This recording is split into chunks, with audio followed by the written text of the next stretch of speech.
Viva Voz, com Vera Magalhães.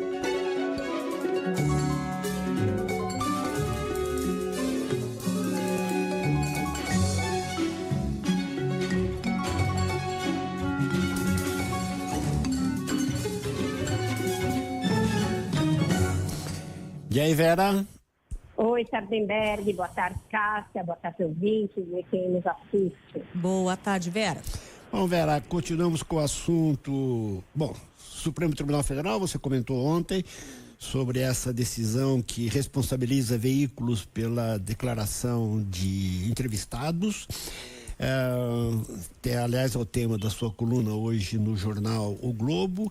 E agora está havendo aí uma relação entre isso e a indicação do Flávio Dino para o Supremo Tribunal Federal. Vera, que confusão é essa, Vera?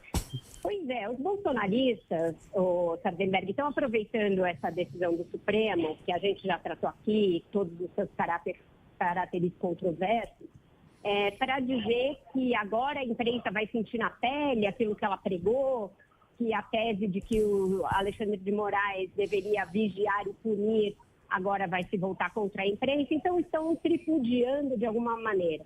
O próprio Bolsonaro deu uma ironizada, diz que está do lado da imprensa nessa, mas claramente dando risada e tripudiando em cima da decisão. Pois bem, o que está sendo usado nos bastidores pelos bolsonaristas, principalmente os do Senado?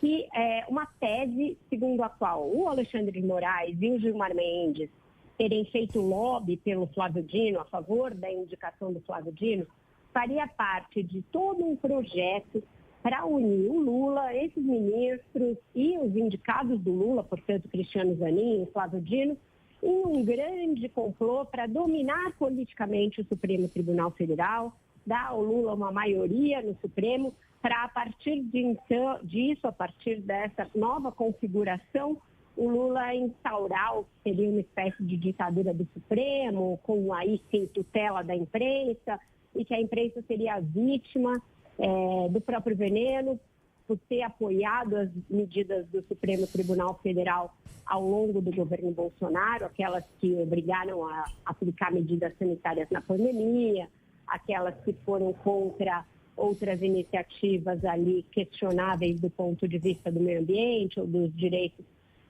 individuais no governo Bolsonaro, as medidas do TSE.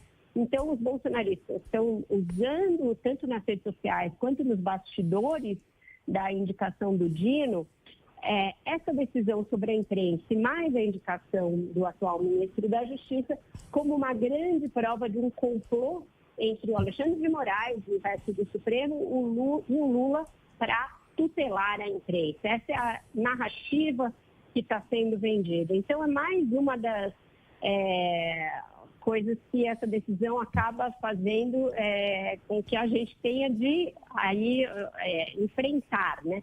Esse ataque, mais um ataque à imprensa vindo das hostes bolsonaristas.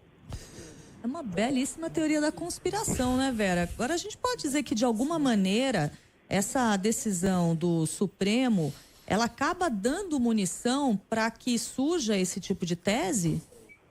Dá munição, né, Cássia? Porque quando você cria tamanha dose de subjetividade para analisar publicações jornalísticas, entrevistas, etc., e você submete toda a imprensa a passar a ter de adotar um crivo, que pode ser um crivo de autocensura para evitar ser processado, porque são juízes em todo o Brasil, milhares de juízes, centenas de juízes, que vão ter de analisar entrevistas a partir da discussão sobre se houve dolo ou não ao publicar alguma coisa que eventualmente venha se mostrar falsa.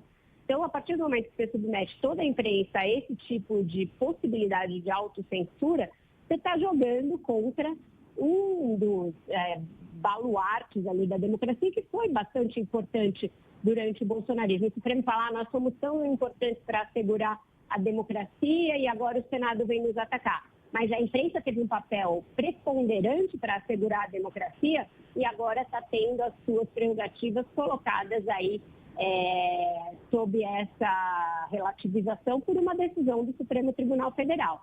Então, sim, foi dada uma grande munição. O que você mais vê por aí robô bolsonarista falando, vocês não acharam que vigiar e punir era gostoso demais? Olha aí o que aconteceu com vocês.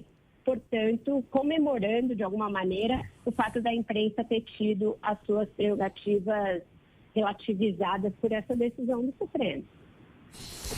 Só voltando ao tema, Vera, um tema que aliás que a Cássia lembrou ontem, né? Quer dizer, vai que um candidato solta um dossiê falso num debate, né?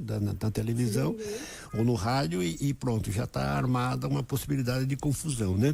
E agora outra coisa que é importante, agora deixando de lado a teoria da conspiração e falando apenas da decisão do Supremo, um fato que chama atenção é que como existia entre os ministros diversas versões sobre como é que seria essa sentença, essa decisão.